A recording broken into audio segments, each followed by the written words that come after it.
Issue గురించి మాట్లాడారు. Operation Pahalgam లో ఉగ్రవాదులు ఎలా వచ్చారు, అక్కడ సెక్యూరిటీ ఎలా క్రియేట్ చేశారంటే, నేను అదేంటంటే అసలు ఉగ్రవాద సమస్య ఎవరు తీసుకొచ్చారు? కాంగ్రెస్ పార్టీ ప్రభుత్వం కాదా? ఒక దేశ విభజన, మత భారాలకు విభజన చేశారు. ఆ తర్వాత సరే అది అయింది. రాజీవ్ గాంధీ గారి టైంలో కదా ఈ ఉగ్రవాదం స్టార్ట్ అయింది. ఎందుకు రాజీవ్ గాంధీ గారి టైంలో స్టార్ట్ అయింది? ఆయన జమ్మూ కాశ్మీర్ ఎన్నికలు ఏదో ప్రజాస్వామ్యబద్ధంగా చేయనివ్వకుండా రిగ్గింగ్ చేసి అన్ని చేస్తే అప్పుడు కదా ఆయన టైంలో కూడా అక్కడ తిరుగుబాటు స్టార్ట్ అయ్యి అప్పటి నుంచి ఉగ్రవాదం పెరిగిపోయి ఈ రోజు వరకు పెరిగిపోతూ వచ్చింది. మా ప్రభుత్వం వచ్చాక ఈ 11 సంవత్సరాల్లో అనేకమైనటువంటి పర్సంటేజ్ చూసుకోండి. మీ హయాంలో ఎన్ని ఉన్నాయి, మా హయాంలో ఉన్నాయి. మేము బాగా తగ్గించగలిగాం, అనేక సమస్యలు దాన్ని తీర్చగలిగాం. ఈ రోజు ఆర్టికల్ 370 రద్దు చేశాం, నార్మల్సీ తీసుకొస్తాం, ఆ చర్యలు ఉన్నాం, చాలా వరకు తీసుకురాగలిగాం. మార్పు ఆ ప్రజలు కూడా మార్పు తీసుకొస్తున్నాం. నేటి సమస్యకి కారణం కాంగ్రెస్ పార్టీ సమస్య తీసుకొచ్చి ఎందుకు చేసింది అంటే మీ సమస్యలన్నీ మీరు సృష్టిస్తారు, తీర్చడానికి మేము 11 ఏళ్ళు సరిపోతాయా తీర్చడానికి? రెండు, వారేమన్నారు, ట్రంప్ అక్రమ వలసదారులు పంపించారు, మీరేం మాట్లాడారు అంటున్నారు. ఓకే, అక్రమ వలసదారులు, ఇది పేరులోనే ఉంది అక్రమ వలసదారులు. అక్రమంగా డంకీ రూట్ లో ఇప్పుడు బంగ్లాదేశ్, రోహింగ్యా, లేకపోతే బర్మా, లేకపోతే నేపాల్, శ్రీలంక అక్రమ వలసదారులు వస్తారండి. అక్రమ వలసదారులు మన కోర్టు కూడా ఏం చెప్పింది? మన సుప్రీంకోర్టు ఏమో, ఇదేమన్నా భారతదేశం ధర్మసత్రమా?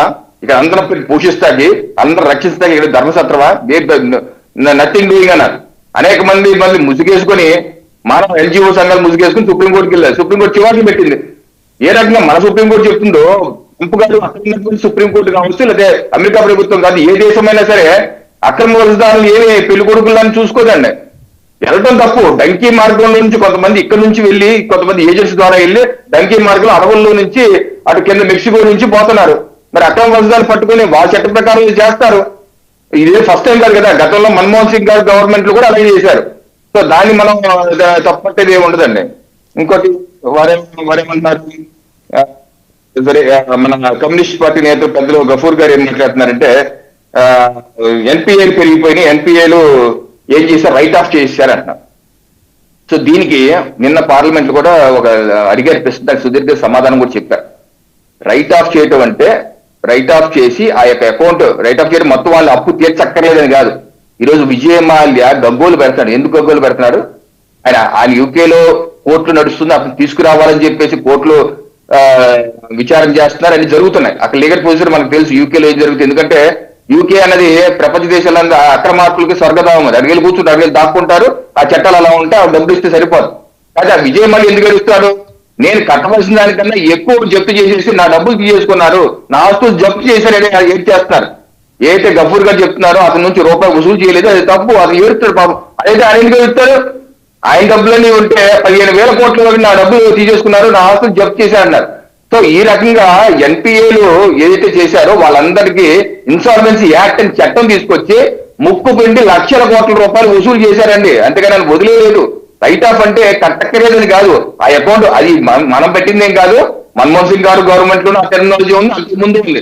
అదేమి కట్టక్కర్లేక పక్క పెట్టేది కాదు. దాన్ని మొత్తం వసూలు చేసి లక్షలాది కోట్ల రూపాయలు ఎప్పుడు లేని, ఏ ప్రభుత్వం చేయని విధంగా వసూలు చేశారండి. ఒకటి. రెండు, ఇంకా బ్యాంకు స్కామ్ గురించి ఏదో అంటున్నారు. ఇప్పుడు కమ్యూనిస్ట్ పార్టీలు అండి ఒకసారి ఆత్మపరిశీలన చేసుకోవాలి. ఈరోజు మీ కేరళ గవర్నమెంట్ లో ఏం జరుగుతుందండి? కోఆపరేటివ్ సొసైటీ స్కామ్ నడుస్తుంది. ఎన్ని వేల కోట్లు తినేశారండి? గగ్గోలు పెట్టలేదా? సుప్రీంకోర్టు, హైకోర్టుకి వెళ్ళలేదా? అది చేస్తుంది ఎవరు? మీ నాయకులు కాదా? ఏ రకంగా తినిపడేస్తున్నారు? కోఆపరేటివ్ సొసైటీలు నిర్వహించేదంతా మీరే. మొత్తం డబ్బులు తినిపడేసి పెద్ద స్కామ్ అయి కూర్చుంది. దాన్ని మీరు మర్చిపోయి ఇక్కడ మోడీ గారు బ్యాంకులు తినేస్తున్నారు, దోషి పెట్టేస్తున్నారు. ఆదాని మీద కోపం ఉంటే మీరెందుకు మీ రాష్ట్రంలో పెట్టుబడులు పెట్టిస్తున్నారు ఆదానితో? ఆ పోర్టు, అక్కడ పోర్టు 2 ఫ్రెండ్స్ కూడా మీరు ఆదాని పిలిచి మీ ముఖ్యమంత్రి గారు విజయన్ గారు red carpet communist party red carpet వస్తుంది ఆదానికి. మన ఆదాని మీద పెట్టుబడి పెట్టిస్తున్నారు. సో ఇక్కడ వద్దంటే సమంజసం కాదు. ఇంకోటి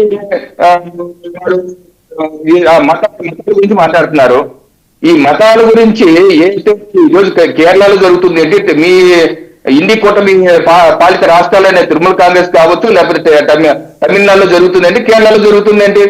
ఈరోజు కేరళలో హిందువుల మీద ఏ రకమైనటువంటి దాడులు చేస్తున్నారు?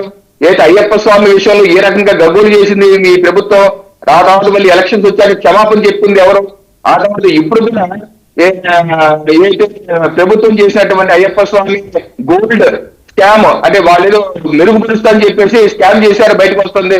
ఆ రకంగా అలాగే అటువంటి ముస్లిం లీగ్ పార్టీలు ఓపెన్ గా కేరళని మొదటి ఇస్లామిక్ రాష్ట్రంగా నేను చేయబోతున్నానని చెప్పి ఊరేగింపులు చేస్తూ గజ్వే హింద్ అని నినాదాలు చేసుకుంటూ ముందుకెళ్లి హిందువులు ఉండలేమని చెప్తుంటే ఆ రాష్ట్ర ప్రభుత్వం వాళ్ళేమి చేయదు, వాళ్ళేమో సమర్థిస్తుంది. అలాగే తమిళనాడు ఏం చేస్తుంది, హిందువులు ఏమన్నా ఆలయాలకు సరిగ్గా వెళ్ళిస్తున్నారా?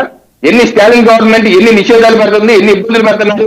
అలాగే తమిళనాడులో వెస్ట్ బెంగాల్లో దుర్గామాత పూజ చేయాలంటే ఆ ముఖ్యమంత్రి ఏమో పర్మిషన్ లేదంటే పర్మిషన్ ఉంటుందంటే అన్ని ఇబ్బందులు. సో ఆ రకంగా ఏ మత సామరస్యాన్ని చెడగొట్టే విధంగా మీ రాష్ట్రాలు చేస్తున్నారు. కానీ అలాగే ఉత్తరప్రదేశ్ లో కూడా వివిధ రాజకీయాలు ఉంటే అక్కడ ఉన్నటువంటి ర్యాలీలు చేస్తున్న హిందూకి సంబంధించి ఊరేగింపు